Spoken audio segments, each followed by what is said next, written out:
Salut les amis, heureux de se revoir aujourd'hui pour un nouveau numéro intéressant comme toujours. J'espère que vous allez bien, j'espère que vous vous portez bien. Aujourd'hui, nous allons voir ensemble comment est-ce qu'on peut faire pour pouvoir connaître quelle est l'adresse IP qui se cache derrière un nom de domaine. Qu'est-ce qu'un nom de domaine pour ceux qui ne connaissent pas?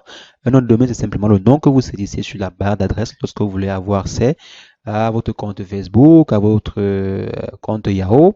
Supposons par exemple que vous voulez faire une recherche sur Google, vous partez simplement sur le navigateur et vous tapez google.com. Maintenant, derrière ce google.com se cache une adresse IP ou un code ou une suite de chiffres. Donc, c'est ce qu'on va voir aujourd'hui. C'est un peu comme le numéro de téléphone. Et ce chiffre-là est un peu comme le numéro de téléphone. Et l'adresse, le nom de domaine, pardon, est un peu comme le nom caché derrière le numéro de téléphone, quoi.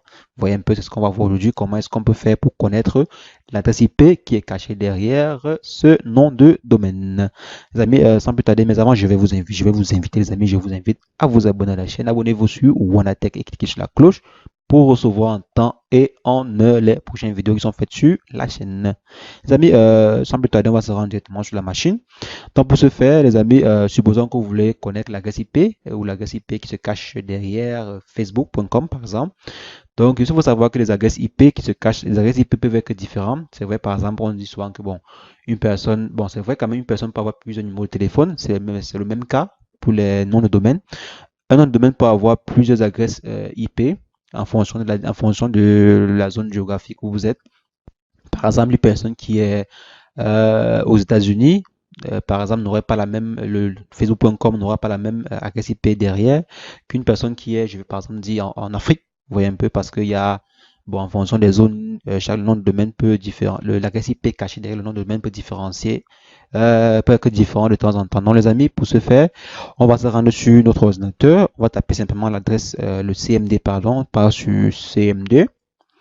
Et sur CMD, on va essayer de trouver l'adresse IP qui se cache derrière Facebook.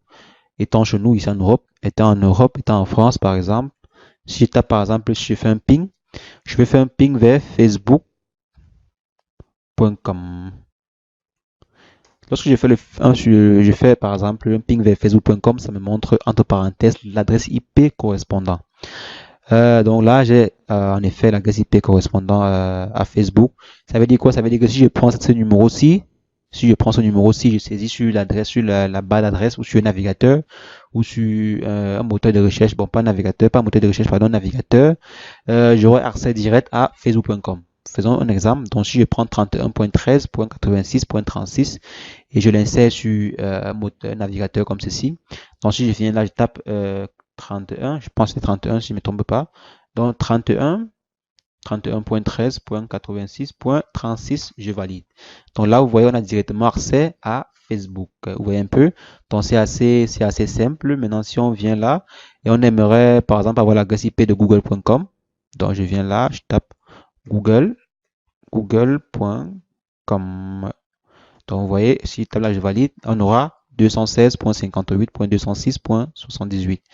Si je viens là, par exemple, je tape 216.58, 216.58.206.78.